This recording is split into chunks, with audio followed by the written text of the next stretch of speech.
पहले समझना है कि सरफेस केमिस्ट्री है क्या। देखिए, इसका मतलब जानते हो ना, केमिस्ट्री का मतलब क्या है? Chemical reactions.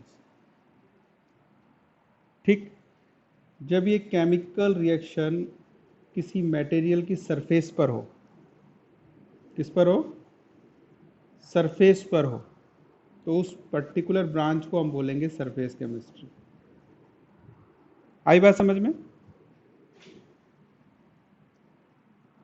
ठीक है, मतलब उस पर्टिकुलर स्टडी को हम बोलेंगे सरफेस केमिस्ट्री, कि किसी चीज़ की सरफेस पर होने वाली रिएक्शंस के बारे में अगर हम स्टडी कर रहे हैं तो that is called surface chemistry. देखिए, अब यहाँ बहुत सारी चीज़ें काइनेटिक्स से, पिछले चैप्टर से जुड़ती हुई आएंगी, तो उनको अच्छे से पढ़ोगे तो आगे वाला भी बहुत बढ़िया से समझ में आएगा। ठीक है, अब दूसरी बात है भाई, केमिकल रिएक्शन का मीनिंग क्या है? केमिकल रिएक्शन के दो पार्ट होते हैं। एक पार्ट होता है बॉन्ड ब्रेकिंग,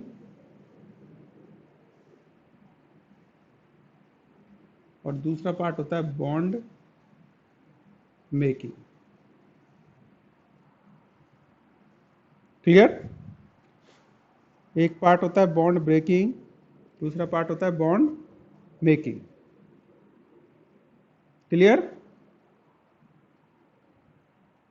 अच्छा, जैसे काइनेटिक्स में हमने पढ़ा था, क्या पढ़ा था कि भाई रिएक्शन होने से पहले, जैसे हमने पढ़ा H2 प्लस I2 और 2HI, तो यहाँ क्या है? ये रिएक्टेंट है।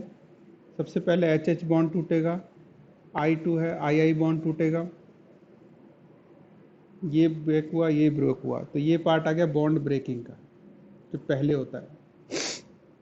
उसके बाद जो नया पार्ट है उसमें बॉन्ड का फॉर्मेशन होगा, HI के बीच में बॉन्ड का फॉर्मेशन होगा। क्लियर? बोलिए, सही है यहाँ तक? अच्छा, अब ये प्रोसेस में है क्या मेन चीज़? देखिए, हर बॉन्ड की एक बॉन्ड एनर्जी होती है। क्या होती है? बॉन्ड एनर्जी होती है। और अगर हम इसको ब्रेक करना चाहें तो हमें उस एनर्जी को सप्लाई करना पड़ेगा। उसको हम बोलेंगे बॉन्ड डिसोसिएशन एनर्जी। सही है कि गलत है? अब कोई रिएक्शन होनी है या नहीं होनी है, कंप्लीट होगी या नहीं होगी, ये डिपेंड सब करता है कि प्रोडक्ट बनेगा नहीं बनेगा, कि आप जिस एटमॉस्फेयर में, जिस कंडीशन में उस रिएक्शन को करा रहे हो, उतनी एनर्जी उसको मिल पा रही है या नहीं मिल पा रही। क्लियर है कि नहीं? बोलो।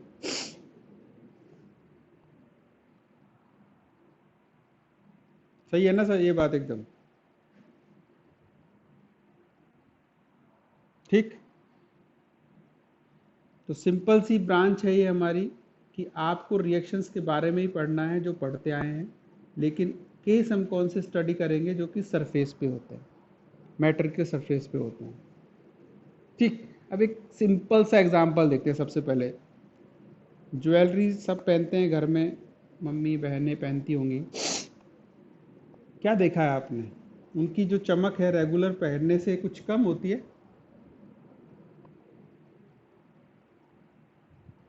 अगर रेगुलर वियर किया जाता है तो उसकी चमक थोड़ी कम होती है या कोई फर्क नहीं पड़ता है?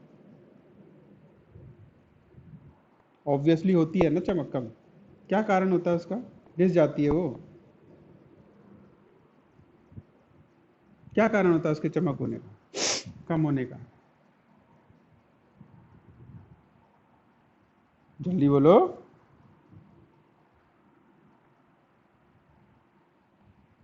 भाई, जो भी ज्वेलरी है, जैसे हमने एक ज्वेलरी का पार्ट, ये ले लिया, मैं आयरन ले लिया, ज्वेलरी छोड़ो आप, पहले आयरन ले लिया, आपने इसको खुला छोड़ रखा है, क्या होगा इस पे धीरे धीरे कुछ ना कुछ जमना शुरू हो जाएगा। होगा कि नहीं होगा? जिसको हम क्या बोलते हैं जनरली? रस्ट बोलते हैं।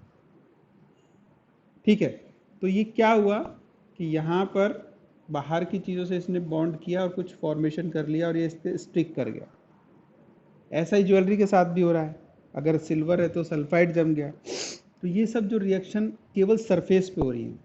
अभी अगर आप इसको काट के देखो ना यहाँ से बीच से, इस पार्ट को, रस्टेड, खूब रस्टेड आयरन है, लेकिन अगर आप उसको काट दो बीच से तो आपको उसकी जो सरफेस निकलेगी ना अंदर वाली, कैसी निकलेगी? एकदम चमकदार, नई, है कि नहीं? है कि नहीं बोलो? बिल्कुल सही है ना ये। तो इसका मतलब ये एक सरफेस फिनोमिना है, सरफेस फिनोमिना है। सोचो अगर ये सरफेस फिनोमिना ना होता, सारी पूरे में होता, तो फिर तो किसी भी चीज़ को बचाना मुश्किल था। ये सरफेस फिनोमिना है, इसीलिए हम इसके ऊपर पेंट कर कर, प्लेटिंग कर कर बचा लेते हैं आयरन को या मेटल की बनी हुई चीज़ों को। तो ये सब चीज़ें पढ़ना कैसे होती हैं, प्रोसेस को क्या बोलते हैं, ये सभी हम सरफेस केमिस्ट्री के अंदर पढ़ने वाले हैं। यहाँ तक बात समझ में आ गई सबको? चलिए, बहुत अच्छी बात है। ऐसे बहुत सारे एग्जाम्पल हैं। अब केमिस्ट्री में घुसोगे तो हम, जैसे लास्ट ईयर याद आ रहा है, पैलेडियम प्लस हाइड्रोजन रिडक्शन के लिए काम में लेते थे, है किसी को याद? याद आ रहा है कि ये कैटलिस्ट हम रिडक्शन में काम में लेते हैं। तो पैलेडियम क्या है? सॉलिड है। तो सॉलिड पे देखो, हाइड्रोजन तो बहुत लाइट गैस है, ये तो उड़ जाएगी, तो इसको क्या करते हैं, इसके ऊपर डिपॉजिट करवाते हैं, फिर ऊपर से आप उसको पास करवाते हो मटेरियल को, जिससे कि रिडक्शन होता है। समझे? देखो इस तरह समझो कि मान लो ये आपके पास पैलेडियम का पीस है, आपने क्या किया, एक हल्की सी लेयर इस पे हाइड्रोजन की जमा दी। आपका मोटिव क्या है कि आप उसको हाइड्रोजन से रिएक्ट करवाओ। अब आपको जिसके भी साथ रिएक्शन करानी है, जिस भी मटेरियल के साथ करानी है ना, उस मटेरियल को इसके ऊपर से पास करो। पास करोगे तो क्या करेगा, इस सरफेस की हाइड्रोजन को ही अपने साथ जोड़ेगा और रिडक्शन करेगा। आ गई बात समझ में? बोलो। समझ में आ गई ना बात एकदम कोई? अच्छा, अब देखिए ये जो प्रोसेस है ना, फिर समझिए उस चीज को कि आपने कोई भी मटेरियल लिया, जैसे आयरन ही लेते हैं हम। अब इसके सिंपल सिंपल एग्जांपल लेते हैं। मान लो कि आयरन पे आपने पेंट कर दिया, मनपसंद का पेंट कर दिया ब्लू। घर में आपने वाइट वॉश होते हुए देखा है, देखा है ना, पेंट होते हुए तो बहुत जगह देखा होगा। क्या करते हैं पेंट करने से पहले?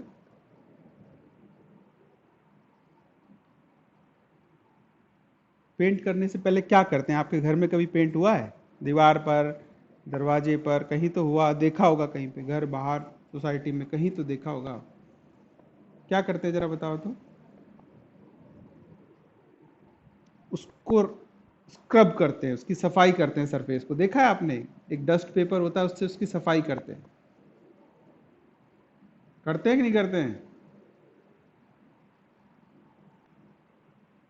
करते हैं ना? क्यों करते हैं ऐसा? इसलिए करते हैं कि आपके पास आयरन था, अब आप आयरन पे पेंट चढ़ाना चाहते हो, तो पेंट कितना स्टेबल रहेगा ये डिपेंड करता है कि आयरन और उस पेंट के बीच में बॉन्डिंग कैसी है। इसीलिए आपने देखा होगा ना, इस पे ऑयल पेंट करते हैं। मेटेलिक चीज़ों पे ऑयल पेंट टिकता है, अगर वाटर पेंट करोगे तो उतना नहीं टिकेगा वो। तो लेकिन अभी भी क्या है, जैसे आपने आयरन लिया, अगर आपने आयरन लिया तो अगर आप इस पर डायरेक्ट पेंट करोगे तो आपको पता नहीं है, दिख नहीं रहा है, या दिख भी रहा है आपने अवॉइड कर दिया, तो इसका, इस पर ना एक अननोइंगली एक छोटी सी लेयर हमेशा होगी। किसकी होगी ये लेयर बताओ? ये लेयर होगी फेरिक ऑक्साइड की। क्लियर है? बोलो। ठीक है। अब आप जब पेंट करोगे ना, मान लो आपने इसको बिना साफ किए पेंट कर दिया, यहाँ मान लो आपने पेंट किया, तो पेंट आपने किस पे किया बताओ? आयरन पे किया या आयरन ऑक्साइड, फेरिक ऑक्साइड पे किया? फेरिक ऑक्साइड पे कर दिया हमने। और फेरिक ऑक्साइड तो आप देखते हो ना, ये एक बबल जैसे बनने लगते हैं और वो लेयर्स निकलने लगती है।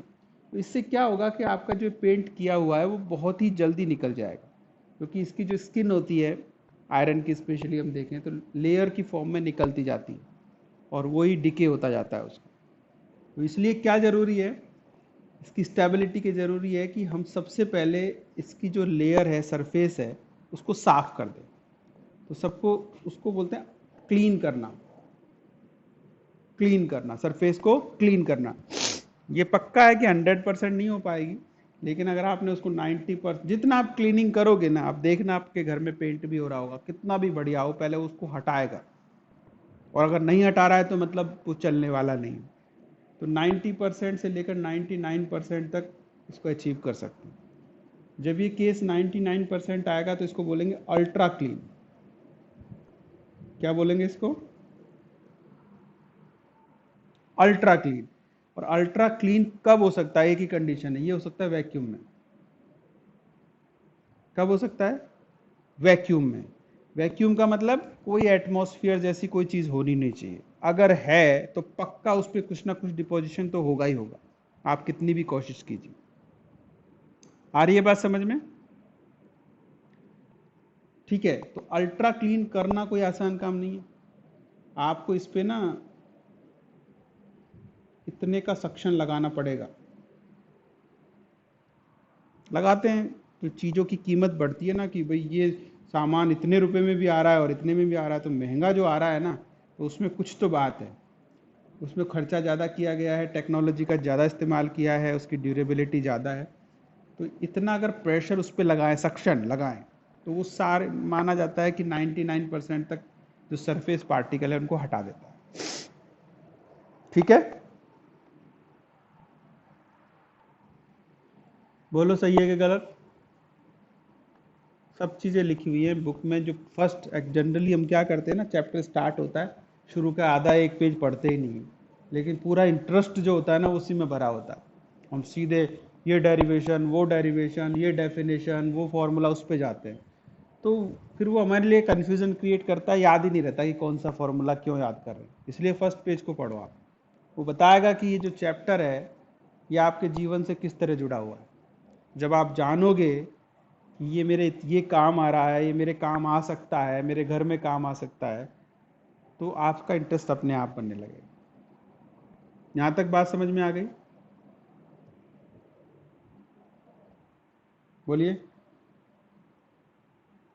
बढ़े आगे? मुझे दो तीन ही आवाज़ आ रही है, बाकी नहीं बोल रहे हैं, भगा दूंगे क्लास से। मैंने बोला ना कि अब 2 साल हो गए, सबकी आवाज़ समझ में आती है कौन बोला है। इसलिए आप नहीं बोलोगे, मैं उस बच्चे को घुसने नहीं दूंगा क्लास में, कोई ज़रूरत नहीं है। ठीक है, अब इस चैप्टर का जो मेन पार्ट है वो है छोटे छोटे टर्मिनोलॉजी। उनको आपको याद करना है, बहुत अच्छे से समझना है और याद करना है। तो पहला है एडजॉर्प्शन। क्या है ये? एडजॉर्प्शन सुना है कभी ये? मैंने जो अभी एग्जांपल दिया था कि पैलेडियम के ऊपर हाइड्रोजन, ये एग्जांपल एडजॉर्प्शन का ही है। समझे? अच्छा, अब एक सिंपल सा एग्जांपल समझो। अगर एक कंटेनर लिया हमने और उस कंटेनर के अंदर पानी डाला,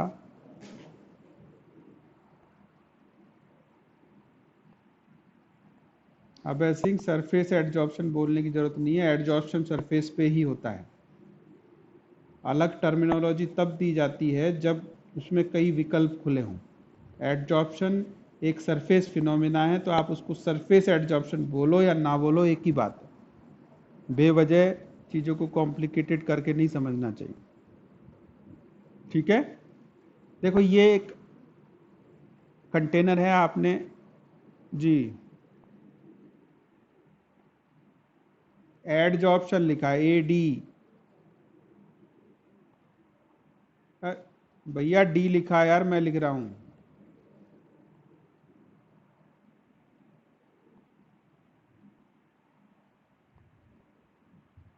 अच्छा, बात एडजॉर्प्शन की हो रही है, तुम एब्जॉर्प्शन बोल रहे हो। चलो ठीक है, कोई नहीं। देखिए सुनिए, अब सिंपली आपको क्या करना है, आप अपनी फिंगर लो और इसमें डिप कर दो। क्या कर दिया आपने? फिंगर ली और डिप कर दी, क्या होगा जरा बताओ तो मुझे।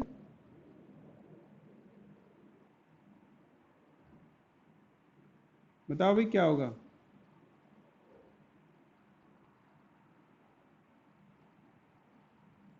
जो उसकी सरफेस है वो गीली हो जाएगी।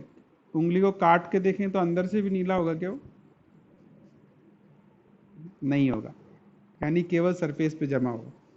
अब ऐसा क्या होता है ना, होली खेलते हैं ना हम, तो कई दिनों तक रंग हमारे जम जाता है स्किन पे, है कि नहीं? जम जाता है ना, तो वो अच्छा एड्जॉर्बेंट होता है, मतलब अच्छे से एड्जॉर्ब हो रहा है आपकी बॉडी में, अंदर नहीं जा रहा। अंदर जाता तो गड़बड़ हो जाएगी। अगर वो जाता है तो वो नुकसानदायक है, उसका यूज ही नहीं करना। ऐसा ही एक एग्जाम्पल चलो और लेते हैं। एक चौक का टुकड़ा मान लो आपने ले लिया। किसका टुकड़ा ले लिया? चौक का टुकड़ा। हम लोग बहुत यूज करते थे इसको। इंक वाला पेन यूज करते थे ना, तो इंक फैल जाती थी कई बार कॉपी पे, तो हम फट से चौक लगाते थे। क्या होगा जरा बताओ तो।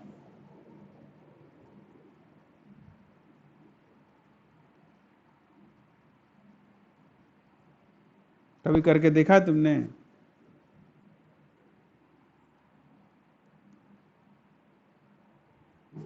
पूरा करेगा, वो सरफेस पे भी करेगा।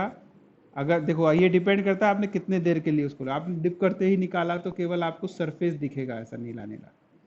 लेकिन अगर आप उसको अच्छे से रख दोगे तो वो सारा एब्जॉर्ब कर लेगा, यानी कि उसकी सरफेस के साथ साथ अंदर भी जाएगा। तो ये अलग एग्जाम्पल हो गया, इसको हम अलग कैटेगरी में पढ़ेंगे।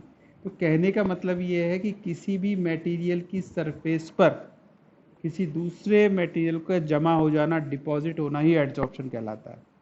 पर ये डिपॉजिट होना कोई सिंपल बात नहीं है, यहाँ पर केमिकल रिएक्शन इन्वॉल्व होती है। यानी जब वो डिपॉजिट हुआ है ना, तो उसने किसी न किसी तरह का केमिकल बॉन्डिंग किया है। अब केमिकल बॉन्डिंग का मतलब ये है कि बॉन्ड ऐसा नहीं है कि वो आयनिक बॉन्ड है, ऐसा नहीं है कि वो कोवलेंट बॉन्ड है। जनरली इसमें वीक बॉन्ड इन्वॉल्व होते हैं, जैसे वांडरवाल बॉन्ड्स। समझ रहे हो? यानी आप इसको स्क्रब करोगे तो हट जाएगा, है कि नहीं बात? आ रही है बात समझ में? लेकिन कोई ना कोई बॉन्डिंग इन्वॉल्व जरूर है, वीकर ही हो बॉन्डिंग है, बॉन्डिंग नहीं है तो वो रुकेगा नहीं। जैसे और सिंपल एग्जांपल समझो, यानी कि एक बस बस में आप ट्रेवल कर रहे हो और छत पे होता है ना सामान रखने वाला, तो कई बार क्या करते हैं, सामान को ऐसे ही रख देते हैं। हिल विल स्टेशन पे कभी गए हो तो वहाँ तो लगेज ऊपर ही रखते हैं। तो अगर उसको बांधा नहीं होगा तो क्या होगा बताओ।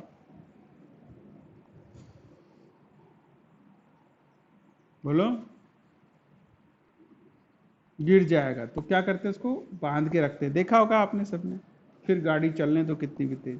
तो बांधने का मतलब बॉन्डिंग। तो इसी तरह यहाँ पर भी बॉन्डिंग इन्वॉल्व होती है। वीकर बॉन्ड होते हैं तो उससे सरफेस पे वो टिकता है। क्लियर आ गई बात ये समझ में? बोलो।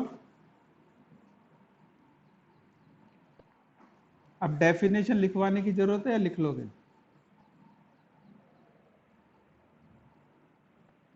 लिख लोगे पक्का सारे के सारे? एज इट इज लिखनी है जो बुक में। हम्म। क्योंकि लिखने में फिर वो समझने का टाइम चला जाता है। या लिखवा दूं? वो कई सारे ऐसे होते हैं ना, वो क्लास ले रहे हैं वो भी बड़ा एहसान है, उसके बाद तो देखेंगे नहीं। लिख लोगे? कौन बोल रहा है? एक ही बच्चा बोल रहा है, बाकी के मुंह से कुछ निकल नहीं रहा।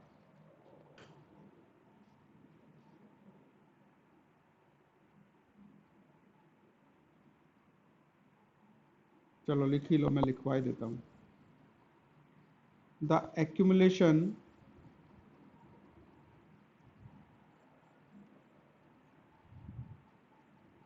of molecular species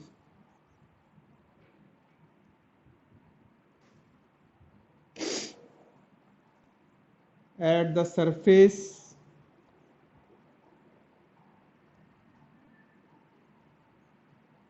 than in the bulk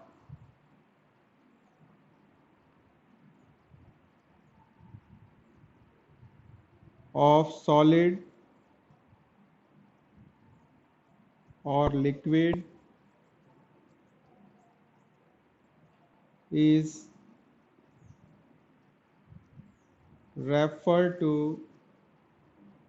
as adsorption. बोलो सही है कि गलत है? एकदम सही है ना? देखो अब आपको जब एडजॉर्प्शन देखा आपने, हमने क्या देखा, देखो यहाँ पर दो चीज़ें इन्वॉल्व हैं। जैसे हमने चौक का एग्जाम्पल लिया या फिंगर का एग्जाम्पल लिया, तो हमें दो चीज़ों की रिक्वायरमेंट है।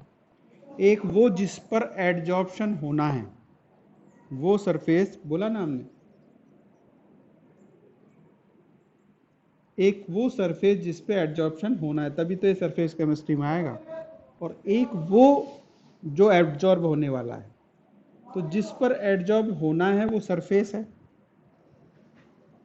वो भी एक कोई ना कोई केमिकल होगा, metal, non metal, liquid, solid, कुछ भी हो सकता है। और एक दूसरी चीज जिसको हम मॉलिक्यूलर स्पीसीज का नाम दे रहे हैं, वो कोई भी केमिकल हो सकता है, गैस हो सकता है। तो दो चीजों की हमको जरूरत पड़ती है। तो वो चीज,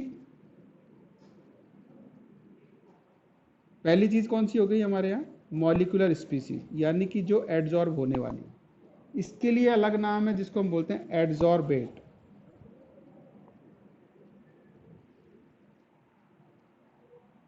क्या है वो? एडजॉर्बेट। किसके लिए रेफर किया है हमने? मॉलिक्यूलर स्पीसीज, मतलब कोई भी केमिकल जो जम रहा है। आई बात समझ में? और दूसरा वो जिसपे कि इसको जमाया जा रहा है, यानी सरफेस, तो उसको हम क्या बोलेंगे?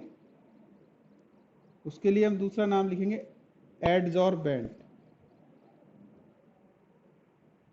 बोलो दोनों में कोई दिक्कत है क्या? ए और ई का फर्क है स्पेलिंग में भी केवल। सही है? चलो डिफाइन कैसे करेंगे? The molecular species or substances which accumulates, देखो वहीं से लिया है, उसी में से हमने एक पार्ट उठा लिया है। एट सरफेस इज कॉल्ड, क्या बोलेंगे? एडजॉर्बेट। यानी उस केस में जो इंक है वो एडजॉर्बेट हुआ। आया बात समझ में? चाहे आपने चौक की बात की या फिंगर की बात करी, जो इंक है वो क्या हुआ? एडजॉर्बेट हुआ। क्लियर? दूसरा क्या बच गया? सरफेस। किसी भी मटेरियल का सरफेस बच सकता है, उसको क्या बोलेंगे? The material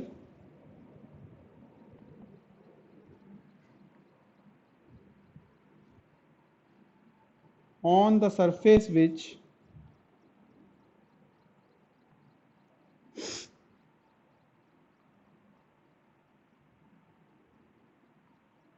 adsorption occur is called, क्या बोलेंगे? बोलो। एडजॉर्बेंट। देखो ये डेफिनेशन कभी कभी एक एक दो दो नंबर में डायरेक्ट पूछता है, इसीलिए मैं लिखवा रहा हूं। आ गई बात समझ में? तो एक ही चीज पढ़ी है। एडजॉर्प्शन दो पार्ट होते हैं, एक एडजॉर्बेट होता है जो कि एडजॉर्ब होगा, और जिस पर एडजॉर्प्शन होगा उसको हम बोलेंगे एडजॉर्बेंट। आ गई बात समझ में? इसको अगर आपको समझाना हो तो आप फिर से एक ड्राइंग बना दो, पहले मैंने बना दी थी। ये कंटेनर ले लिया, इसमें हमने एक कोई चीज़ डाल दी। ये क्या है? इस पे एडजॉर्प्शन होना है, ये एडजॉर्ब बेंट है। और इसको कहाँ डाला हमने, एक ब्लू कलर के सॉल्यूशन में डाल दिया था। क्या हुआ रिजल्ट, ये चारों तरफ से ना ब्लू दिखने लगा। तो ये वाइट, ये सॉरी ब्लू पार्ट एडजॉर्ब बेट बन गया, और जो अंदर वाला पार्ट है वो एडजॉर्बेंट बन गया। बोलो सही है कि नहीं है, एकदम सही है। चलो बहुत बढ़िया बात। अब देखिए, जैसे ये प्रोसेस हुआ है डिपॉजिट होने का, इसका उल्टा प्रोसेस भी हो सकता है। उल्टा प्रोसेस क्या है कि जैसे डिपोजिशन हुआ है ना, वैसे हमने स्क्रब करके हटाने की बात भी तो समझाई थी। तो वहां पर आप एडजॉर्बेट को एडजॉर्बेंट से हटा रहे हो। आई बात समझ में, एडजॉर्बेंट को एडजॉर्बेट से हटा रहे हो, उस प्रोसेस को बोलेंगे डिसॉर्प्शन। क्या बोलेंगे इसको हम, डिसॉर्प्शन। ये क्या हो गया, इसका जस्ट अपोजिट है। किसका जस्ट अपोजिट है जरा बताओ तो। आज की अटेंडेंस कौन ले रहा है, किसको बोला मैंने, नेटवर्क को बोला था क्या। ठीक है ठीक, कितने बच्चे अभी क्लास में,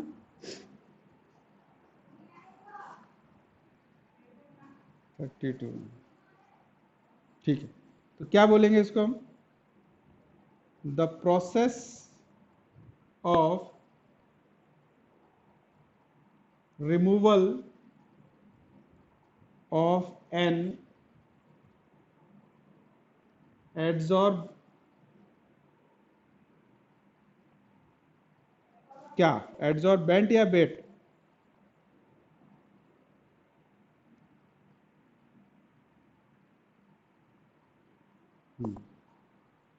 एडजॉर्बेट लिखा जाए।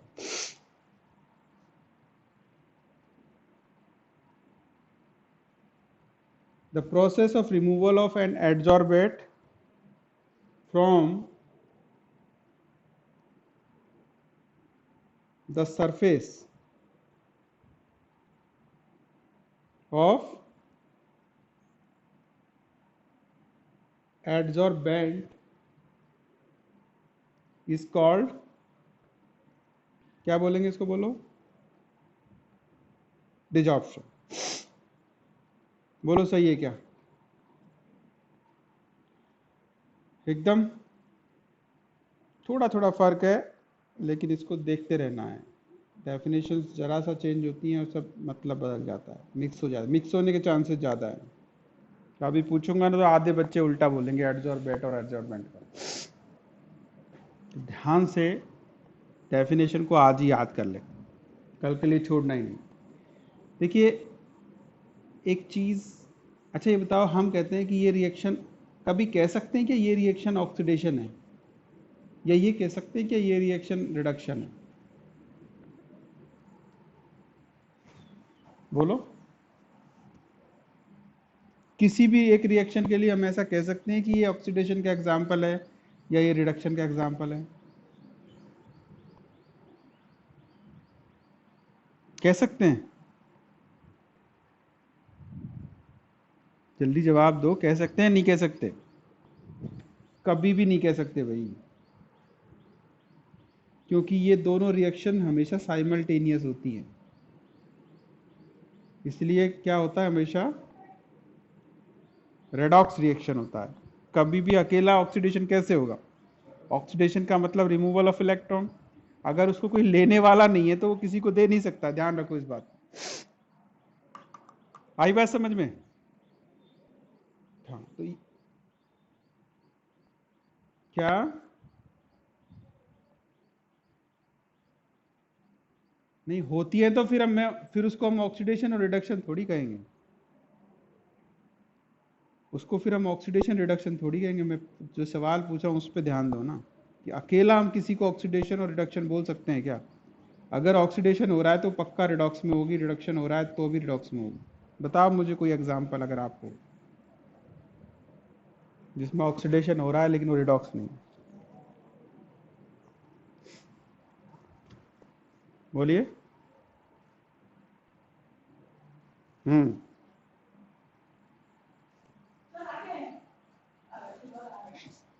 क्या हो जाएगा? बिल्कुल, और क्या, अगर हम उस H2 को रिमूव कर ले वहां से तो डिजॉर्प्शन होगा। वो किसको? देखो रिएक्शन तो कोई ना कोई होगी। जैसे आपने क्या किया सुनो, ये पैलेडियम है, अभी आप पढ़ोगे ना पी ब्लॉक डी ब्लॉक, तो पैलेडियम ही क्यों? क्योंकि ये ट्रांजिशन मेटल है, इनके अंदर वेरिएबल ऑक्सीडेशन स्टेट होती है। तो ये जब प्लस दे रहा है तो वो दूसरा क्या दे रहा है? माइनस दे रहा है। तभी तो है ना, इसलिए ये प्लस बना, तभी तो इसका माइनस आके इस पर डिपॉजिट हुआ। ये हाइड्राइड की फॉर्म में आएगा यहाँ पर। लेकिन आप कह रहे हो इसको हटाना है, तो हटाना है तो ये अपना वापस करेगा माइनस, ये फिर से पैलेडियम बच जाएगा। नहीं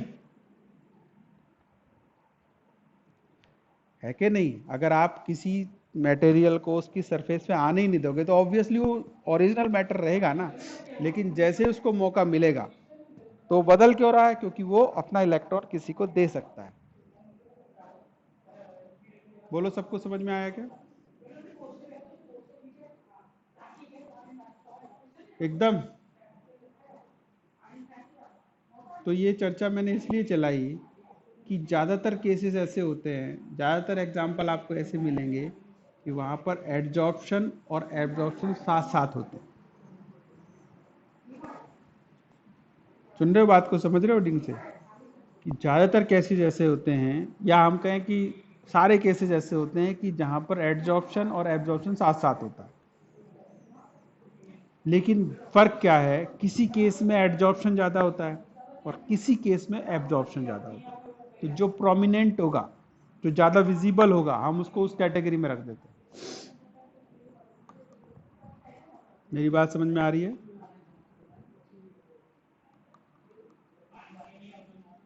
तो इस नए प्रोसेस को हम बोलेंगे जॉर्प्शन।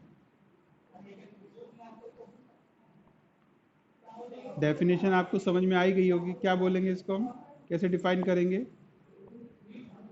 when both when both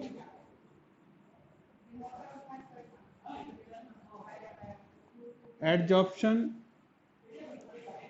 and absorption takes place simultaneously,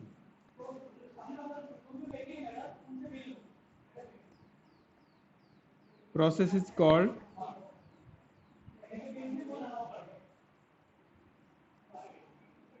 क्या बोलेंगे? बोलो। जॉब्शन। सबको समझ में आ गया? आ गया तो एक बार बोल दो यस सर। अच्छा, तो अब ये एग्जाम्पल कौन सा आ गया? इसका एग्जाम्पल क्या लिखेंगे कि चॉक को, चॉक इन ब्लू इंक, जो हमने एग्जाम्पल लिया था। चॉक को आप करके देखिए, घर में देख लेना, तो वो बाहर से भी ब्लूइश दिखेगा, अंदर से भी दिखेगा। हाँ, ये है शेड का फर्क आ सकता है। हो सकता है कि सरफेस पे कलर ज्यादा है। ठीक है, इज इट? या फिर इंक के पार्टिकल अगर बड़े होंगे तो हो सकता है कि इंक केवल बाहर बाहर रहे, अंदर केवल मॉइस्चर जाए, ये भी हो सकता है। ये डिपेंड करता है कि मटेरियल किस टाइप का है, उसमें से एंटर कर पा रहा है या नहीं कर पा रहा है। आ गई बात समझ में? अब देखो, ये सिंपल सिंपल चीजें हैं। हम अपने फ्लोर को मॉप करते हैं ना, रोज पोछा लगाते होंगे ना घर पे, तो किस पे काम करता है? इसी फिनोमिना पे काम करता है कि जो भी मॉइस्चर है उसको एब्जॉर्ब करे। आजकल नए नए तरह के आते हैं मोप, किचन स्लैब के लिए अलग आता है, तो एकदम आप डालिए, सबको एकदम खत्म कर देता है। तो उसके अंदर प्रॉपर्टी क्या होती है? यही होती है कि अच्छा एड्जॉर्बेंट होना चाहिए। और देखो मैं बताता हूँ इंटरेस्टिंग बात, कोई भी नया इलेक्ट गैजेट आप गजेट या लड़कियां बैग या लड़के भी कुछ मंगाते होंगे ऑनलाइन शॉपिंग में, एक छोटी सी जादू की पुड़िया आती है, देखिए आपने?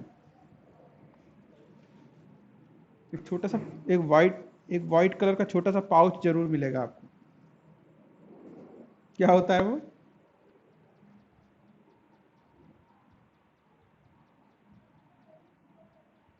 बिल्कुल बिल्कुल, क्योंकि गजेट है, उसमें मॉइस्चर होगा वो खराब हो जाएगा, तो हम उसके साथ कुछ ऐसा डाल रहे हैं, या किसी भी चीज में, लेदर का कोई आइटम होगा वो भी मॉइस्चर खा के खराब होता है। तो इवन उसकी शेप के लिए आपने देखा होगा बहुत सारा कूड़ा करकट भर के रखते हैं वो लोग, है ना, अखबार वगैरह लगा के रखते हैं और साथ में एक पाउच डाल देते हैं। तो पाउच का मीनिंग है वो बचा रहा है, वो एक इस इस केमिस्ट्री को इन्वॉल्व कर रहा है, उसको प्रोटेक्शन दे रहा है। ठीक है, तो हर जगह जहां जाओगे आपको ये नजर आने वाला है। क्लियर हो गई बात बच्चों? ठीक है, तो एक कंपैरिजन हो जाए, आप दोनों चीज हमने पढ़ ली है, एडजॉर्प्शन और एब्जॉर्प्शन समझ लिया, एक कंपैरिजन हो जाए, डिफरेंस देख लेते हैं। डिफरेंस बिटवीन किस किस में? Adsorption and absorption.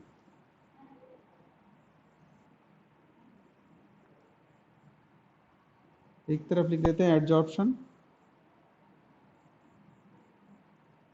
और दूसरे लिखते हैं एब्जॉर्प्शन।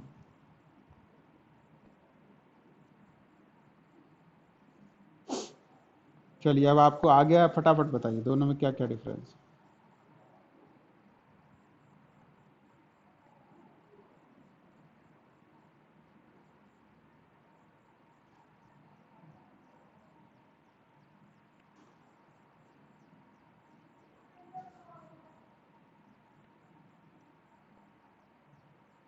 आप बताइए, फटाफट बताते जाइए, अच्छे से बताइए जिससे कि हम डेफिनेशन लिख सके, डिफरेंशिएट कर सके। अब तो बता दिया ना सारा, नोट किया होगा, देख के ही बता दो कम से कम।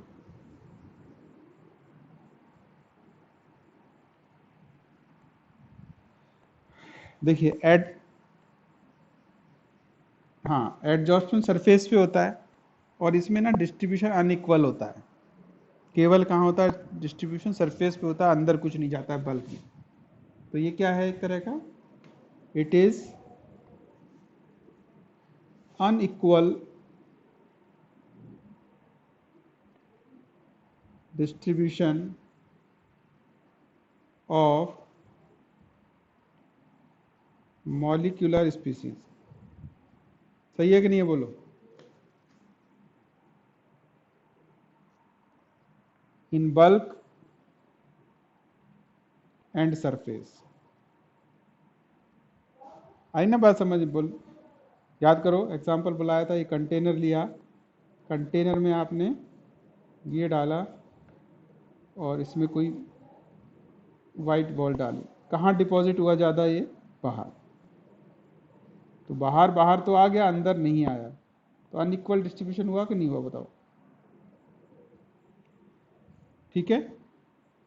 एब्जॉर्प्शन में क्या होता है? यूनिफॉर्म डिस्ट्रीब्यूशन होता है।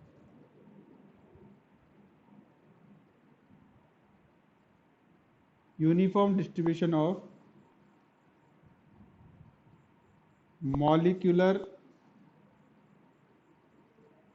Species through out the bulk. Bulk समझते हो? इसका जो अंदरूनी हिस्सा है उसको हम बल्क बोलते हैं। या फिर एक ही एग्जाम्पल पर रिजिट नहीं होना, ये देखो दूसरा एग्जाम्पल समझो, ये कंटेनर लिया और इसमें आपने एक लिक्विड भर दिया है। क्या भर दिया है? लिक्विड। कहीं ये दिमाग में बैठ जाए नहीं सर एक ही सॉलिड ही होता है खाली, ऐसा नहीं है, इसमें भी तो हो सकता है सरफेस। कहाँ है इसका सरफेस? ये जो ऊपर वाला हिस्सा, ये इसका सरफेस है। येलो लाइन दिख रही है आपको? ये क्या है?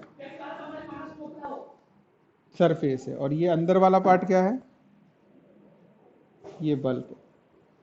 तो यहां पर जब कोई चीज जाएगी तो ये सब में जाएगा। देखो जब एब्जॉर्प्शन होगा तो ये सारे में होगा, यहाँ सब पूरी जगह देखो, ये सब जगह बटेगा। समझ गए। और अगर एडजॉर्प्शन होगा तो वो कहाँ ज़्यादा होगा, ऊपर की तरफ ज़्यादा होगा, यहाँ पर ज़्यादा होगा, फिर अंदर की तरफ या तो जाएगा नहीं, या जाएगा तो बहुत, तो अनइक्वल डिस्ट्रीब्यूशन होता है। यहाँ अनइक्वल डिस्ट्रीब्यूशन होता है, यहाँ यूनिफॉर्म डिस्ट्रीब्यूशन होता है। क्लियर है सबको? चलो दूसरा पॉइंट बताओ।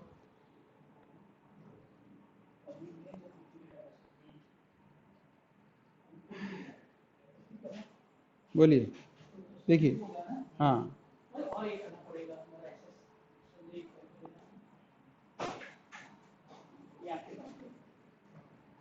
किसमें? एब्जॉर्प्शन में नहीं होता। अच्छा देखो, एडजॉर्प्शन को समझो कि एक खाली बस है, आप उसमें घुसे। क्या करते हैं लोग खाली सीट देखते ही? दौड़ दौड़ के भागते हैं ना, अकेली अकेली सीट पकड़ने के लिए, अकेला अकेला बैठते हैं कि नहीं? बोलो यस और नो। एक जनरल बात कह रहा हूं मैं। तो होता है ना खाली, और जैसे जैसे सीट बढ़ती जाएंगी वैसे वैसे क्या है, क्या आदमी देखेगा यार किसके पास बैठ सकता हूँ मैं।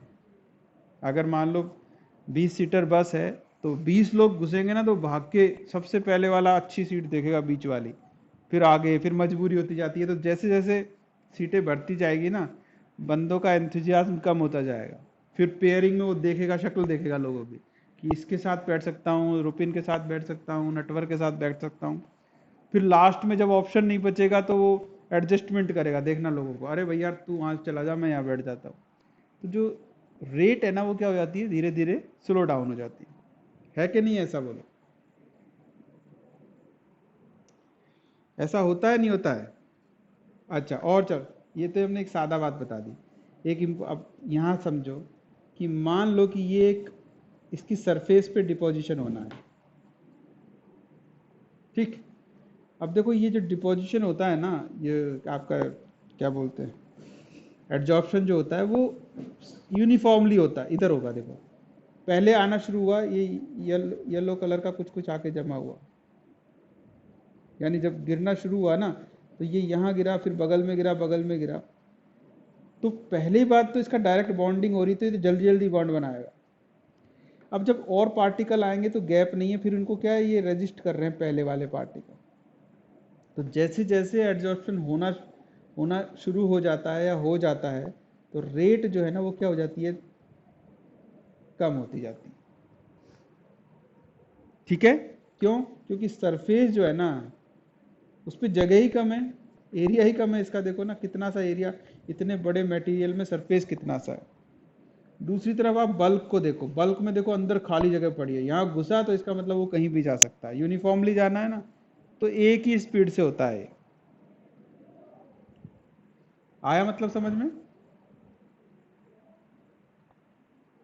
आ रहा है सबको समझ में?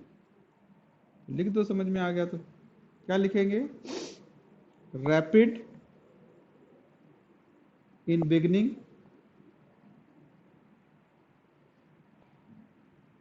एंड स्लो डाउन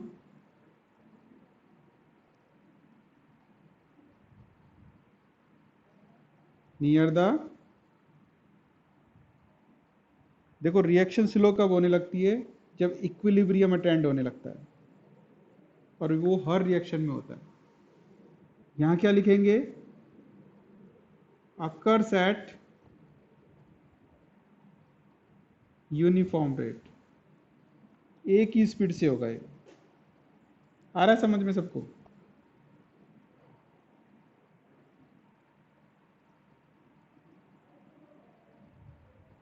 ठीक है। और कोई पॉइंट? एक पॉइंट जो सब जानते हैं, ये सरफेस फिनोमिना है, पता ही है ना, ये तो सरफेस पे होता है। तो कौन सा फिनोमिना? Surface phenomena. और ये कौन सा फिनोमिना है? ये बल्क फिनोमिना है, बल्क फिनोमिना है। ये कहाँ होता है? पूरे मटेरियल में होता है, पूरे मटेरियल में थ्रू आउट होता है। बोलो समझ में आया कि नहीं आया सबको? क्लियर है क्या?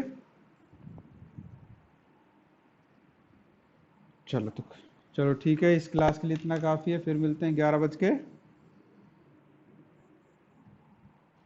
ठीक है, चलो, ओके।